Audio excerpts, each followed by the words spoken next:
Okay, welcome back for part two of the random walker tutorial. In this video, I'm going to add two more walkers to the screen, maybe two or three, probably three. So I have one in each sort of quadrant here.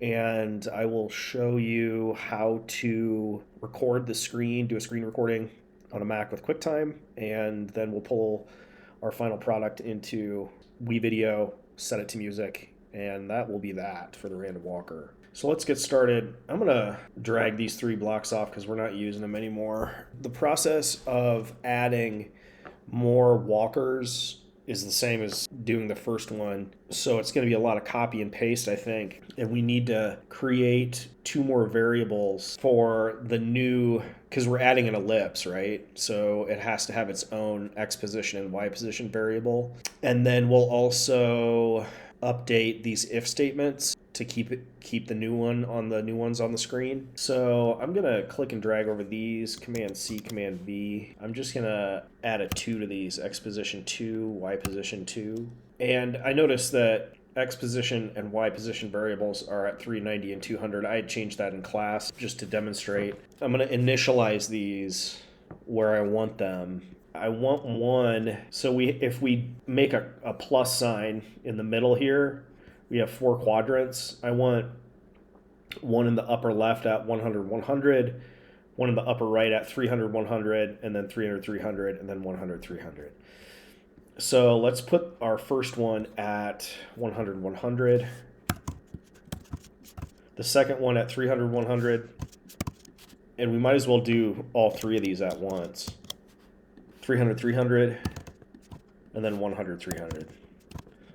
Okay, my sprite I don't need to change. I don't think I went over that in the last video, but I did that in class, so I'm not gonna talk about that right now. Background can remain there. Stroke and fill is fine. I mean, you could always make each walker a different color if you wanted. I mean, we could do anything we want, really, but I'm gonna leave it for now. But we do need to duplicate these lines here 3 times. And you know what I forgot to do up here? This is X position 2. These two variables are X position and Y position 3. And these are X position and Y position 4. So also here and here. So the next job is to add the ellipses.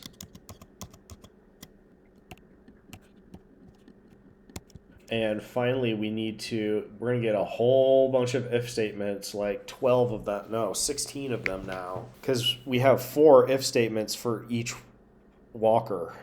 These are the constraints to keep it on the screen. So I'm going to do these one at a time, well, 4 at a time. So this will now be X position 2 and Y position 2. And then we duplicate those. I lost my place.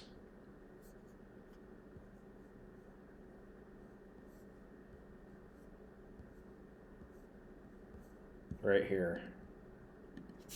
3.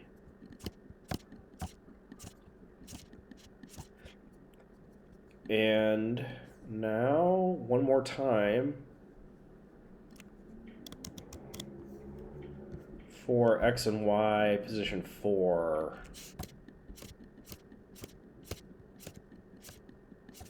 Okay, I think we can give that a run and see what happens. You know what? I'm gonna change my background to white so I can see this more easily, and I'm gonna comment out my sprite to turn it off so I can just focus on what the walkers are doing. Okay. Yep. So there's some strange behavior here. It's working just fine. Why are they all up at the top and I get 2 dots here every time?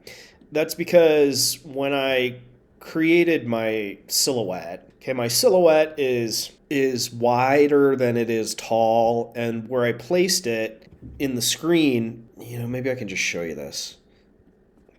See where the silhouette is? Well, I have white space down here at the bottom. And I just want the walkers to fill in the sky. And the walker was getting down here, and I had sky then down below my city. What I should do is just move the city downward, down to the bottom, which would be an easier fix. But for some reason, I decided to instead change one of these if statements right here, this one. So instead of if y position is greater than 400, then reset it. That's if the walker goes off the bottom of the screen. I said if it's greater than 200, which constrains it to above the line of y equals 200 right here. So that was, keeping all the walkers in the top half of the screen instead of anywhere on the screen. Now that I think it through, I think that I could change that back and make this 400. If you're following along, yours is already 400. So you wouldn't have to do this, but I did that on Friday during class. Move my city sprite downward. So right now it's being created at 200, 200. I need to increase that by 75, the Y value. Yeah, perfect. Okay, so then I'm gonna turn that off again so I can see what the walkers are doing. I'm still getting strange behavior here. Something's still wrong. I missed a couple of those numbers down here. And it's right here. This 200 should be 400, and this one. There we go. Okay, good, working. I'm just watching this and, thinking about how long it's going to take to fill the page. I think that's probably acceptable. It's going to still take 2 minutes to fill the page. How could we make it faster? I don't know if it's worthwhile, but I made 16 of these. I had done one of these where I made 16 of them to fill the screen faster. I'm not sure it's that much faster. Let's just try and make it faster by speeding it up in WeVideo. I'm just going to leave this the way it is. Maybe I'll make the ellipse a little larger. That might help. I like it at 10 by 10, maybe 12. Okay. Let's put the sprite back in. And change the background back to black. There it is. That's ready to be recorded and then brought into WeVideo. Okay. Oh, you know what? I also did one last thing here.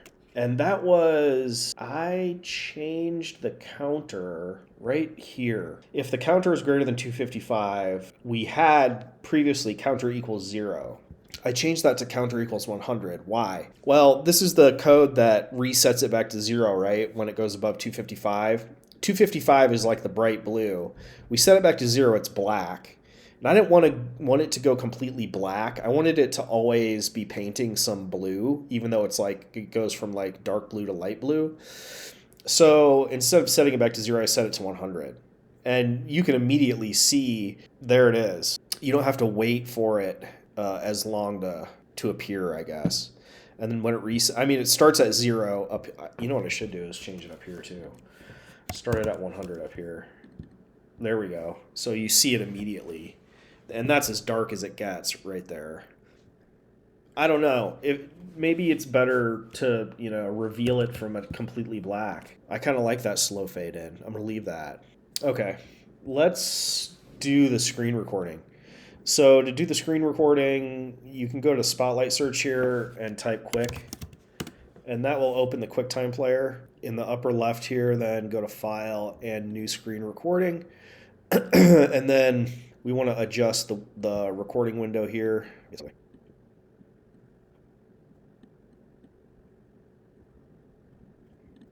I'm going to make sure that the microphone is off. So we're recording now. We know we're recording. If you look in the upper right, there's this little tiny stop button here. And we're just going to let this go until it fills the screen and stop it.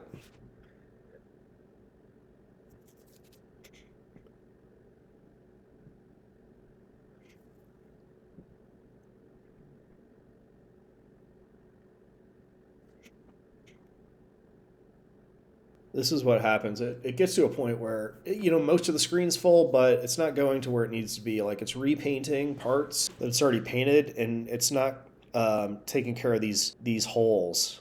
And that's fixable, but it's a little more complex than we want to get into, I think. And that's good enough right there, I think. So let's move on. So I'm going to stop my recording.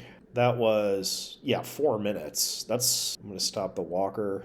Okay, so now I have my recording, my QuickTime recording, and I want to pull this into WeVideo. Okay, here we are in WeVideo. First thing is I'm going to create a new project. Always rename your project. First thing, this is going to be my random walker silhouette reveal. And then the next thing is we want to import that QuickTime video. So add media. There it is. Then I'm going to pull that down into the video 1 track on my timeline. And I want to set this to music.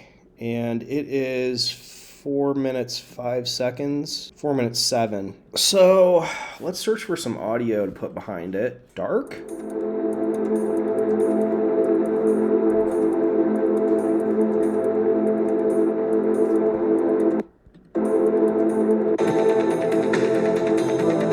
Yeah, it's good enough. Just for demonstration purposes anyway.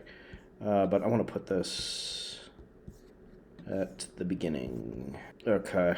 And, oh wow, look at that. I got lucky. I got super lucky. Because it's exactly the same, well, not exactly, but very close to the same length as my video. I don't think I need to change that at all.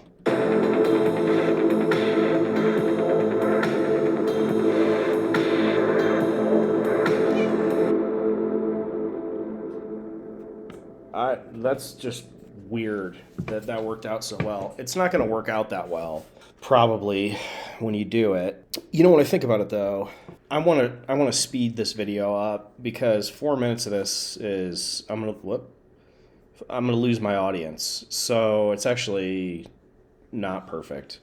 Let's speed it up. So I'm going to double click the video and go to speed. 4 times as fast, it would be a minute, right? 6 times speed. Let's see what that looks like. Yeah, that's cool.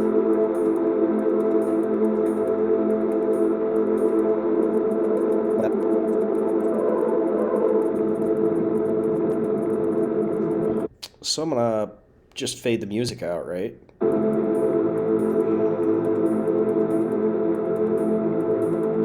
I'm going to zoom my timeline a bit.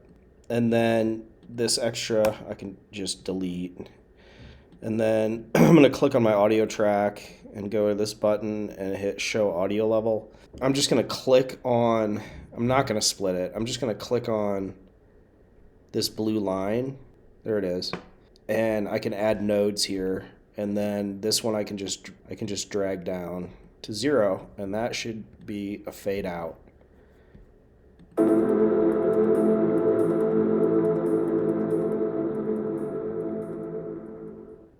Yes, that's it.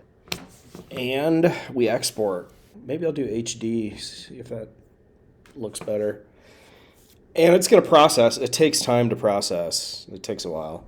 All right, hope you guys enjoyed that. If you go to the next slide, you can view the final product. Thanks for watching. We'll see you in the next one.